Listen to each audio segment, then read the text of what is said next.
Hey, it's Faye. Hi, hey. This is a little awkward. I'm here to report my vaginal microbiome results.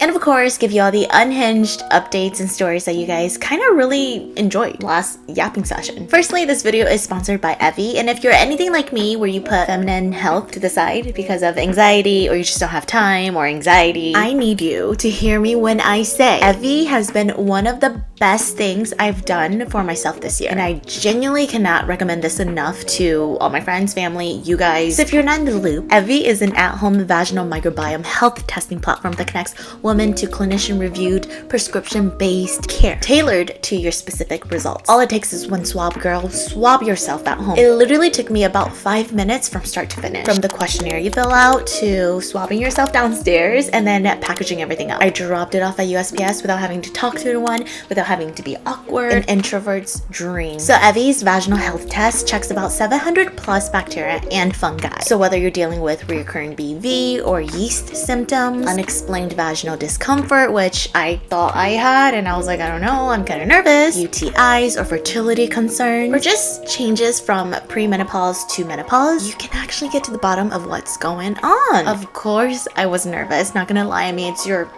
vagina. But I knew that no matter what the output results were, I'll be okay because a licensed clinician actually reviews my personal results and my health history. So if I was eligible or if I needed a treatment plan, depending on my microbes, my symptoms, or even the stage of life I'm at, which I'm in my 30s, I will be taken care of. And most importantly, I will be in the know and have like some sort of control. So there's that ease. And here's what makes Evie different from just going to your normal doctor's office. Most standard tests only check for a small number of microbes, but Evie looks at your entire vaginal ecosystem all at once, including both bacteria that protects you and those that might be causing issues. I just like how there's no like cookie cutter treatment to this where it's like one size fits all. And you can also tack on STI testing if that's something that you're interested in. Anyway, my results. My main concerns came back negative! And I genuinely had to take a breath because the relief was so real. And what actually surprised me the most learning about my results is that it showed patterns research associates with positive fertility outcomes, high protective bacteria, and low disruptors. Which I mean, like any woman at this age, these are things we are more often thinking about than not. Knowing that about my body is such a gift and a relief. Of course, things can change and there's a lot of factors, but I'm gonna take this time to just enjoy and be present that everything is okay downstairs. Just think about it. And there's no pressure, but understand how important it is to know what's going on downstairs. You can use my code heyitsfeiii10 for 10% off your first purchase, and I think that's up to $25. heyitsfeiii10 is here solely so you can save money on your vaginal health. The link is in my description box to make it easier for you if you want to use my code. Just know I am on top of the moon. Is it the sun? The moon? I don't know. Enough about my vagina. Let's get into it. I know I'm so sorry, but one more thing before we get into this little spiel. I want to acknowledge what's going on in the world right now. It's heavy. Many of us are walking around with this constant weight of fear and anxiety. I do hope that this video can bring a bit of an escape, and I know everyone says that and it feels so cliche, but it's so real because I also watch videos to distract myself from the reality that we're in. I also don't want to sound tone deaf and just look away and act as if like everything's fine because it's really not. But I do think there is a glimmer of hope with midterms coming around, so please register to vote. That is one thing we can actually do. So I just encourage everyone to stay up to date and do your part, please. So let's address the elephant in the room now. I am a mother to my baby nephew. Not sorry, but my sister's baby is my baby. I held baby Gray before dad even held baby Gray, okay? So I think he imprinted. So just get used to seeing mommy content. I love him so dearly. He is the cutest, and I know my sister's like more than okay with me sharing him, but even I'm a little protective and not sharing him too much. However, if you do see some videos here and there that pop up, just know that yeah, she's a single mother working 2 jobs. A lot of people have been asking like, what's the career change update? How's it going? And I think it's so special that I shared it with you guys along the way. It's not that I've been lying to you. I'm being dramatic. Faye's not my real name, and I finally feel ready to share this. It's so dramatic. We clearly have bigger problems in the world. I wanted to share this because I want you guys to follow me, and I don't want people to be like, what? Huh? I made a separate content marketing social media management business page, and I really want you to follow and support me there. The handle is Lena Media Group. I'm proud of this name, don't get me wrong. My boyfriend and I really strategized. We got real creative there. At first it was like Lena Content Studio, Lena Creative Management, whatever. I just decided media group because I also provide consulting services, which has been something that I've been also doing on the side. Who's Lena? Do I look like a Lena? Listen, Linda. Or in this case, listen, Lena. Lena still isn't my real legal name. Just want to make that clear. I know you don't care, but I care. There's so much lore. Faye has always been my name. It's a nickname, yes. It started in middle school to high school, and everyone in my life has called me Faye since. I don't answer to my real legal name. Oh, who's that? Oh, that me? Lena is also a nickname that stems off of my real name. You can probably guess what it is. When I was dating. I didn't want people to Google who Faye was. Did you see how obnoxious my fangirl behavior was and how I was just showcasing my acne and my blackheads and stripping things off my face? Dramatic BTS lover girl. And got7. Let's not forget them. I don't want guys to Google or find me as Faye. In the professional setting as well, I do introduce myself as Lena just to separate the two. It sounds kind of icky. I always thought that like introducing myself as Faye, people would be like, it's so Asian, and I think that is something that I clearly need to work in therapy. So I felt like Lena was a little bit more Americanized, and I wasn't so shy to be like, hey, my name's Faye, and they're like, Faye? No, Faye, like F-A-Y. I'm like, F-E-I. They're like, oh, it's so Asian, Chinese or whatever. I'm not even Chinese. Slowly I became like conscious of that. Again, might be rooted in some internal Asian representation discomfort or hate. Growing up as an Asian American, you know the struggles, but then it's so weird. I'm literally just vomiting. My legal name sounds a little bit more Hispanic. Oh, are you a Latina? And I'm like, no. I just struggled identifying with my real legal name, and then it kind of bled into identifying as Faye as well. And can I also say, I'm so sorry, trauma dumping. I think my dad named me after a porn star.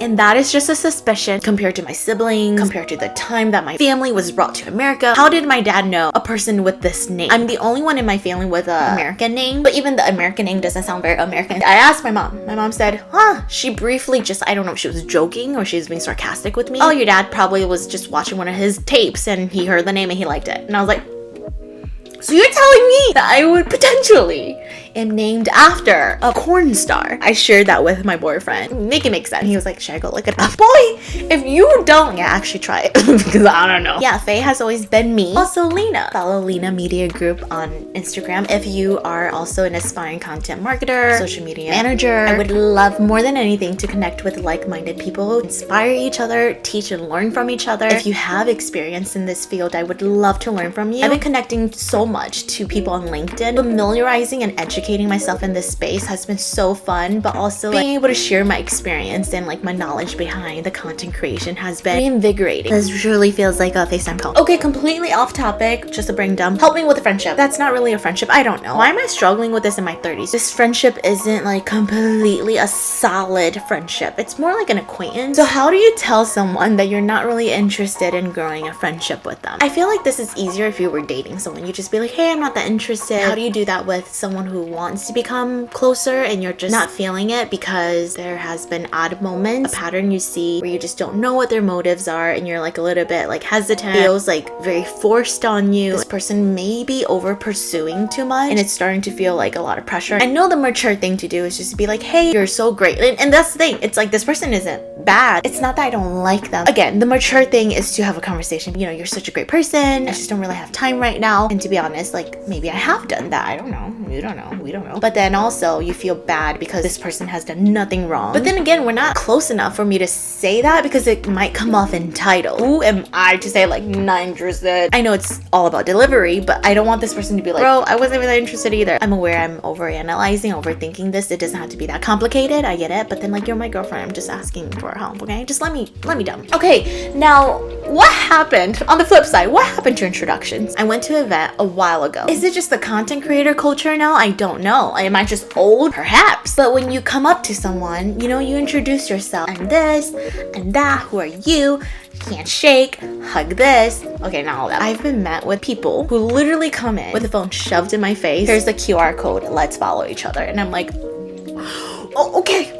okay. Me just, yeah, sure. Blew my mind because I was just so shocked. Dude, is it just like what it is now in the influencer world? I am so more than so okay to support influencers, trade off our like socials. In fact, sometimes I'm the first to be like, bro, I would love to support you. Please let me follow you. I would never ask a follow in return. And two, that usually happens after like I've gotten to know this person a bit more, learning about them, what their aspirations are, and having like things in common. I'm so curious and I just want to support your content, of course. But when it comes without even like a hello, my name is, just here's the QR code to follow me, if it's a bit jarring. Is that just like what it is now with this generation? And I don't mean to group you guys because I know some of you guys are younger than me, but from a big sister, make sure you say hello, make sure you humanize the conversation. Don't put pressure on people to follow you back as I'm telling you to go follow Lena Media Group, but that's only if you want to. But you know what I mean. Okay, now a super morbid thing I've been thinking about lately. The man and I were on a walk. He brought up this morbid idea or thought, and I was just like, bro, I never thought of that. Thanks for putting it in my life, because now that's all I think about. How many times am I gonna see my mom before she's gone forever? If you live away from your parents, especially across the country, my mom, if I'm lucky, I see her once a year, and she's in her older age. My mom scares me because when she's sick, she'll call me and she'll be like, I'm dying. I'm never gonna see you again. I'm never gonna see my grandkids from you. I'm never gonna see you get married. Going forward, I'm gonna have less than double digits of times I get to see her. Say I have 18 more times I get to see her. That's 18 more years if I even see her every year. If I see her every other year, like I won't even have 18 more times of seeing her. It might be like 10. Who knows? But yeah, that's just a morbid thought that I've been dwelling on. I hate getting older. Speaking of getting older, do I want kids? I know some people are like, this is not the topic for me, but if you can relate, especially if you're around my age, it's like you're at the age where you should start preparing for it because complications and just the woman's body. The other day, my sister and I had this conversation where I realized, has it just been an excuse this whole time? Like I've always wanted kids, but then I felt like discouraged in my previous relationship. I've just been like, with the right person, I want kids with the right person. But I don't know if that's been an excuse because I do feel like I'm with like the right person for now. I mean, I don't know, things can change. I don't want to jinx anything. I still feel the same about like, I don't know if I want kids. Am I just too selfish? It's a reality that some women have to face. Am I too selfish to have kids? I just don't know if I can like put everything on hold to raise a child. And I see my sister just see the sacrifices, but she wouldn't trade it for the world, obviously. But then I'm like, damn, am I just selfish and I don't have that in me? Or do I need a couple more years to grow into that? It's okay to change your mind and we shouldn't feel guilty about it. It's so scary to think about not having kids when you're older either. And I want to acknowledge how naively I just said everything. I know that it's such a privilege being able to even have this conversation. I'm sorry that I just feel like I glossed over it. I know that if I'm ever lucky enough to conceive and carry a healthy baby, that would be one of the biggest blessings of my life. It's just that in this moment I feel like I'm too selfish and it makes me feel like a horrible person, and I'm in no position right now to even think about having my own child. I don't even know why I'm talking about this. Girl, I'm still trying to figure out if this man is the man, you know? Let's calm down. I also believe it's because everyone around me are either having kids, talking about having kids, planning for kids. Oh shit, like should I be doing that too? Okay, this is, I hope my boyfriend never sees this. I don't think he will. We have not said ILY yet. In the past, it's like, who's gonna say I love you first kind of thing. The good thing with this relationship is that I've not forced it. I've not rushed it. And I know that when it happens, I feel confident that that person feels the same way versus like in the past, the anxiety that comes with first, who's gonna say it? Second, if I do say it first, like, are you gonna say it back? That has always tied together. I hate comparing it to even the past or like people I know. Oh, does this mean that we're not as strong because we haven't said it? Then again, I think about how like beautiful it is taking time to like fall in love this time around. I think it's easy to feel like you're behind if you haven't said it yet, or that it's not real, or that there's no security, or that means my relationship isn't as strong as people who have said it. What I've appreciated more and focused more on is the fact that those feelings, it's so intimate and special. I love the privacy of having that, knowing that this is what it feels like to fall in love with someone and being gentle with it. It's funny because I had this conversation with my niece. She's in a relationship and they said I love yous very early on. She was just like, you know, I'm glad that you're actually like really taking your time, because in the past it was a lot. There's so much lore to it I'm not gonna get into today. Maybe in the next video I'll tell you how the last relationship with the I love yous, a horrible experience. Having her remind me that this time around, taking my time and slowly falling in love and being intimate about that and not having to like just do it to check it off or do it because you think it is. It felt validating. Feels felt different this time. There's such a beauty in being sure of it yourself. There's such security that it doesn't make me question or guess. I feel confident in what we have because genuinely these are the feelings that we're in. But for a moment there, I was like, oh my god, because I'm not ready to say it and we've passed the 6 months mark, does that mean that like I don't feel this for him, or that it's not the person following like a timeline or having the pressures or comparing yourself? No, everyone has their own experiences and stories. I'm doing what's right for me in a way that feels true and authentic and genuine, and that's okay. I'm yapped out. I'm so yapped out. Anyway, thanks for coming to this meeting. Yeah, this is slowly turning into a little podcast session. I will talk to you guys next time. Bye. Tell me what you do on a Sunday. I'm tired of all these Friday nights.